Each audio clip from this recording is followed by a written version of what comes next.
my friends, and welcome to the channel. I'm Luke, Thunderhead289 here on YouTube, and today we're going to discuss something seemingly pretty simple: adjusting your mix screws with a vacuum gauge. Now, you have to get your idle settings right on a carb before you move to your jetting, and then your enrichment circuit, and then your secondaries, and so on and so forth. It's all compounding. Now, this adjust your mix screws to the highest vacuum, that gets said all the time, and it's like playing telephone with tech here, and there's been just a complete sterilization of knowledge in recent years. It's much more involved than that, and today I'm going to show you the proper way to tune your idle mix screws with a vacuum gauge. I should probably open the garage door.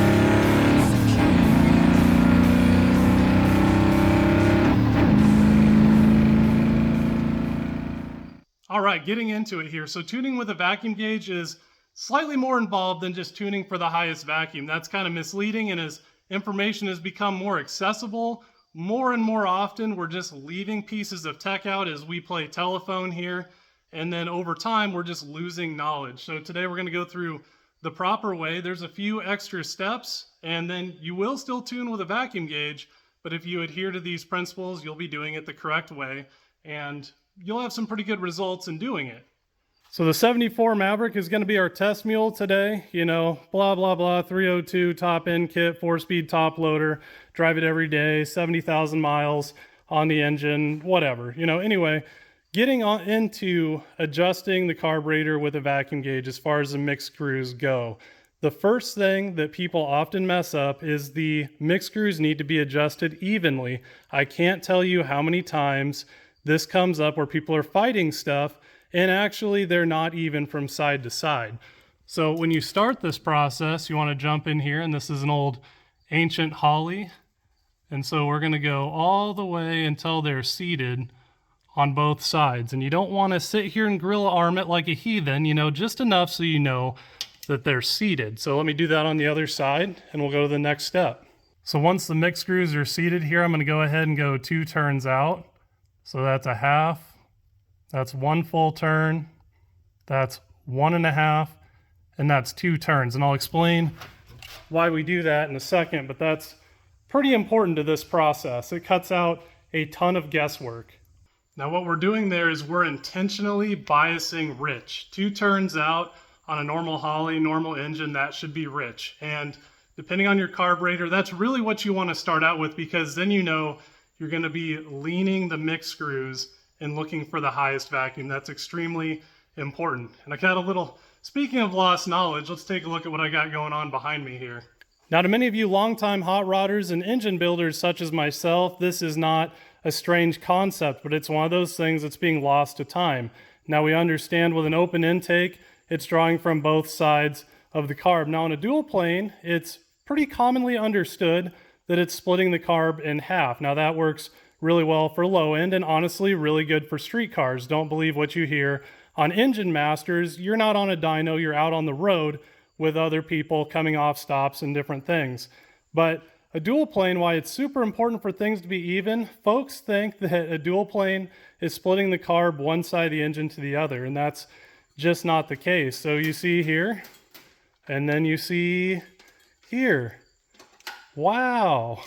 So super important concept there. One side of the carb fuels both sides of the engine. The reason this is done is to maintain runner length and keep consistent air-fuel ratio between the cylinders, because you have a centralized fuel system, both carb and even on a TBI setup. So now we're at the point where we can refire our vehicle. Keep in mind, it's somewhat handy to have the vehicle warmed up before this time, because you don't want to be making these adjustments on a cold engine. So, do all of our little menagerie of things here. All right, so when it first fires up, it's going to be a little lean because it's hot and heat soaked. but it'll quickly richen up. So here we go, we're lean and heat soaked.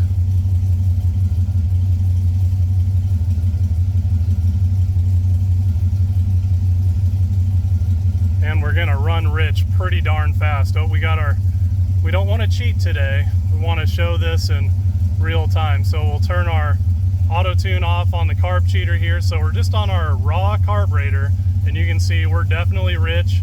RPM is low, vacuum is low. This is where we want to start out from.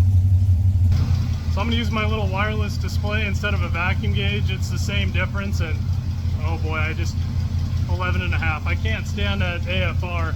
It's rich, it's idling, not near as clean and even. It's just not good, but we're not gonna cheat. We're gonna cover up our AFR, and so it's just the same as if you were doing it with a vacuum gauge. And then we're gonna check our work after the fact because we can see everything. Oh man, it just sounds like garbage. Killing me. We're just gonna cover that up right there, and then we can't see what's going on. So now we know that we're rich, okay? So now we're going to step by step, evenly from side to side, lean up our mix screws, and we're gonna check our vacuum. And you'll notice that as our vacuum increases, so does our RPM, but I'll get to that in a second. Let's do what we need to do. All right, so now we need to lean it out 1/4 of a turn at a time here. So we need to do it to both sides. Now remember, leaning is going in, righty-tighty, and richening is loosening it. It controls the fuel flow, so by running it in, it's reducing the fuel flow. Some tractors do the air, but most automotive carburetors, they're regulating the fuel, so in is leaner.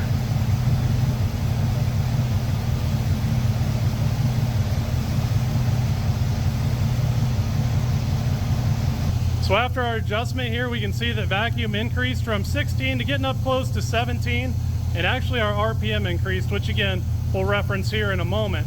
But what we're looking for is we're gonna keep going until that vacuum quits going up. The first onset of the vacuum increasing is what we're going for. And what I mean by that first onset, which is so very important, is that as you adjust the mix screws, eventually the vacuum is gonna dwell. And so you don't want to get into that range because then you start to be in no man's land again. It's the first onset of the highest vacuum. Then if you adjust it again and it doesn't move, you know, go back to where you were. But obviously we got a little ways to go yet.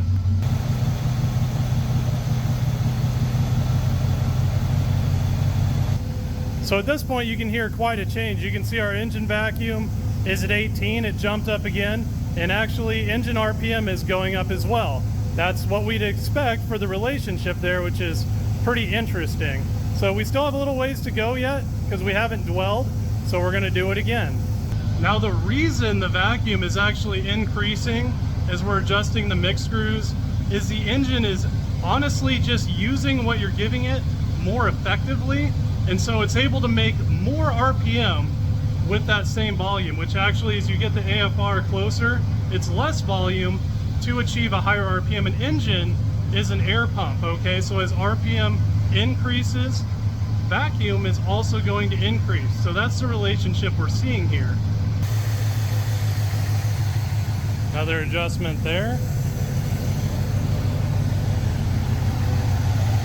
And then another one over here. All right, chaps, we seem to be running pretty clean at this point. So our vacuum jumped up to 18.5, 19. It's starting to ponder the concept of dwelling, and our engine RPM did jump up a little bit again. You don't need to see this RPM, you can just see the relationship there. We only care about the vacuum. So we see here we're pretty close to 19, so I'm going to make a minor adjustment and see if it goes up any further. And again, we know we started rich, so we know that we're going to lean this as we go. So I'll do the other side here and then we'll take a look.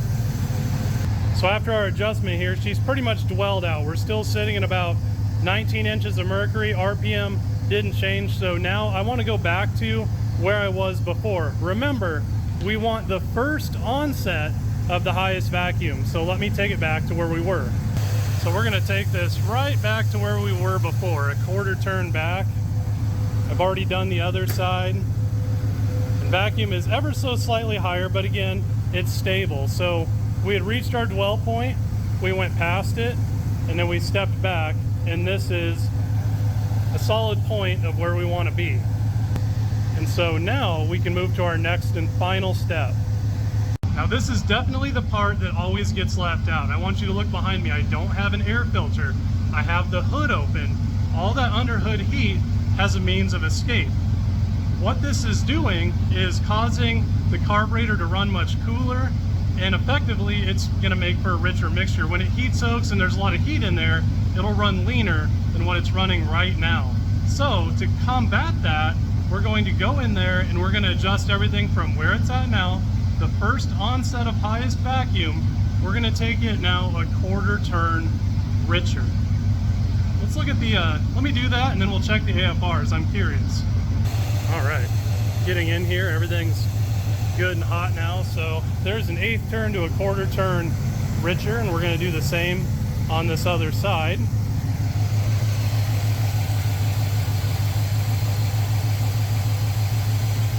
There we go. Now that's the procedure. Now let's just take a look at our AFR. I guarantee you it's gonna be different than what you think it is. See, we're still maintaining pretty good vacuum. And, oh, hit our settings button, exit. Oh, interesting. Just about 13.5, and look how rock steady that is. Pretty darn good. It's not jumping all over the place. It's pretty solid. But you'll think, oh, 13.5. That seems pretty rich to me.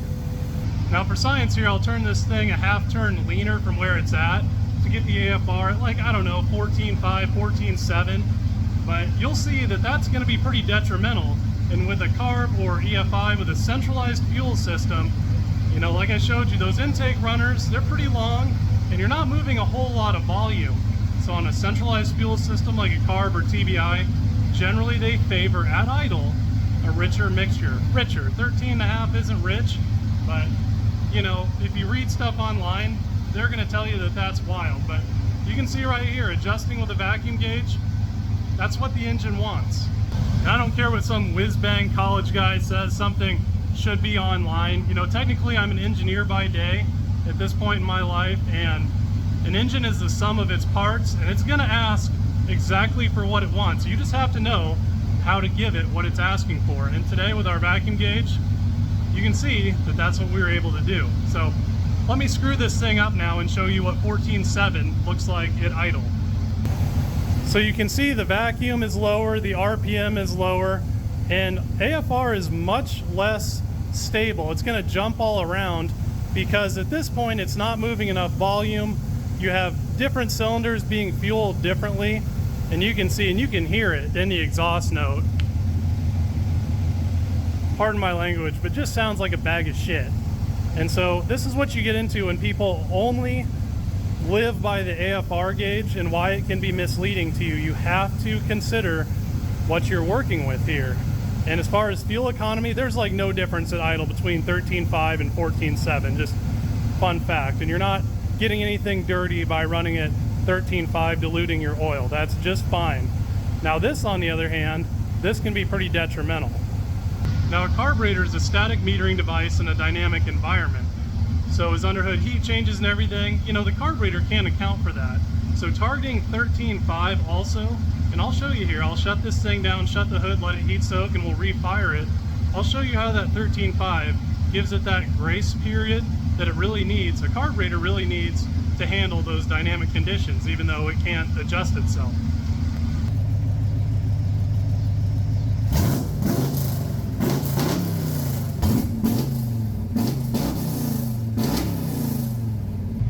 If you're a true hot rodder, you can't help that. You have to do it. It's just a compulsion, let's be honest. So we got the hood shut, the air filter on, and it's already heating up under there and doing the thing, but we're really gonna beat the snot out of it here. We'll shut everything down, and oh, I still got this plugged into this guy. And basically we're gonna let it heat soak, and you'll see why this 13.5 is handy and why if we just sat there and did 14.7, why that would be so wildly detrimental at idle. And remember, we were just going off of what the vacuum gauge was telling us. And I'm going to take this moment to let our little doggy out. 15 years old and still kicking, aren't you? Oh, oh, oh, oh, oh, oh, okay. Go on. Someone needs to mow and weed whack and a lot of things. So just to recap here as I let the MAV heat soak, basically you want to run everything in all the way, the mix screws, go out enough where you know you're going to be starting rich. That way it's easy because you know you're going to be leaning them from that point. And then what you're looking for is the first onset of highest vacuum. You'll go a little bit farther lean and it'll dwell, and you want to go back to where you were at that point. And then finally you want to take those mix screws from that first onset of highest vacuum and take them 1/8 to 1/4 turn richer, and that's going to handle what we're going to see here in the moment. So it's really not that hard, but when people say tune your mix screws with a vacuum gauge, this is the real process behind it, which this isn't my knowledge. This is stuff I was taught by old fellas and I've done, and it's worked, and it's just being lost to time.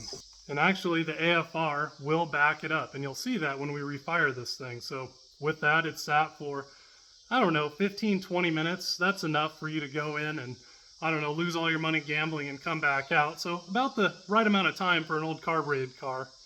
And side note, what you're about to see isn't going to be as bad as it could be, mainly because I run insulative spacers here. So that's kind of something with the Carb Cheater kit that I've installed on both of these. This isn't a plug for Carb Cheater though.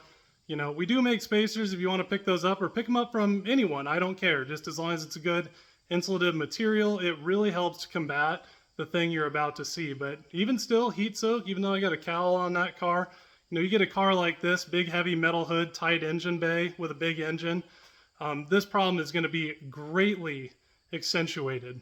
Always a menagerie of tomfoolery to start this car here. The column wore out, but I didn't want to go through fixing that. So we're doing this is the wrong thing the right way, question mark. That's kind of a fun piece to it. Oh. All right, so that's gonna come online. We're gonna auto connect and we're gonna see our AFR. And she's definitely hot. 190, we'll turn our fan on here. All right, so we're good and boot it up. Wait for the O2 to heat up. All right, so there you can see it. We're a step function leaner, and again, that's a cowl hood, carb spacer. On any other vehicle, it would be much, much worse. But if you were going for 14.7, at this point when you refired the car, you would be so lean, it would be missing and, you know, running rough. And a lot of you guys have experienced that, so now you can kind of put eyes to it. You can see our vacuum's a little lower. Everything's not quite as optimized, but it's still running. So now we're gonna hit the road. You can see that we're pretty lean, and we'll blow all that underhood heat out just driving down the road. And then our air-fuel ratio is going to be, once again, richer. And basically using the vacuum gauge there, we got a good, solid AFR. We gave the engine what it wanted, and ironically, that offers it a lot of grace to handle these dynamic scenarios because, again, the carburetor is a static metering device.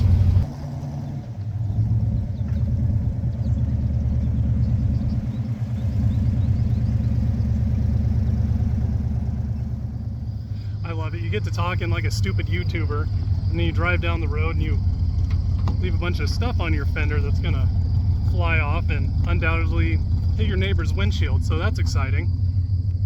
And side note, after just putzing down the road here, you know, about a mile, it blew enough heat out where, look, we're back to our 13.5 air-fuel ratio. So now we're gonna hit the road pretty hard and we'll come up to a stop and I'll show you what this AFR does. Again, it moves around. It's a dynamic environment, and it is a static metering device. We're gonna take it easy down this road just so the neighbors don't think I'm, you know, entirely a heathen.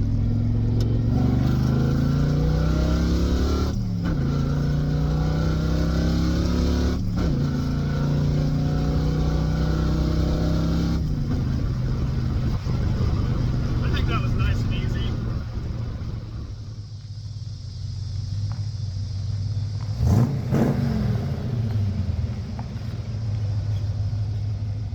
So pulling in at home here after blowing all the underhood heat out and going 55, 65, maybe faster than that a couple times, you know, now our same carburetor adjustments we had before are at about 12.5.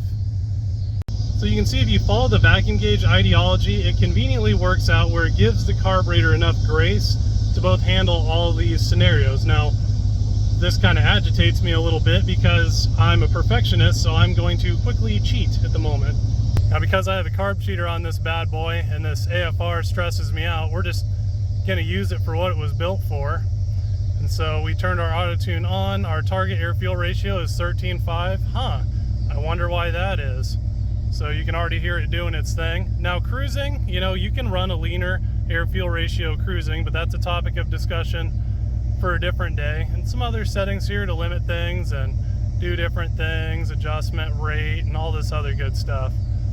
So you can see that Carb Cheater did its thing and trimmed our air fuel ratio, where now we're back up at our 13.5 that we otherwise wouldn't have been. So kind of a neat little deal there. But otherwise, you know, if you have a normal static carburetor, this is about what you would be seeing after everything you just saw happen as far as beating on it and blowing all the heat out.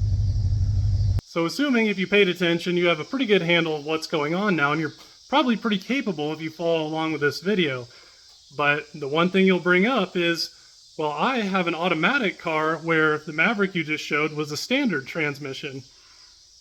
Here go the problem. So that's where all of this kind of starts to break down. Now I like ones and zeros scenarios just as much as the next guy, but with an automatic, this process starts to get quite a bit more muddy. Now you'll have to forgive all of the wires here and everything. I have this thing rigged up for R&D and testing, but you'll see here that the scenario with park, if you do all this in park, it's going to be a lot different than in drive. So right now we're in park. I've turned auto tune off so you guys can see this decent. So, you know, about 13. Vacuum is pretty high.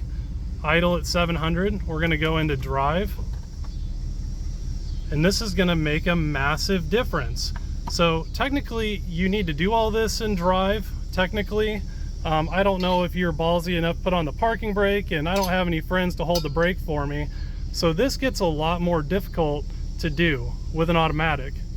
So as far as an automatic goes, you know, it's pretty tricky. You can try and get close, still do everything with the mix screws, you want them to be even, but really you're gonna have to go out, if you don't have all of this data like I do, you're gonna have to go out and drive the thing, and you can just kind of feel it at a stop, you know, is it rich, is it lean, make a little adjustment and then drive. It gets, if you have a static carb, you know, it's not difficult, but it does take a little more effort than it does on a standard trans.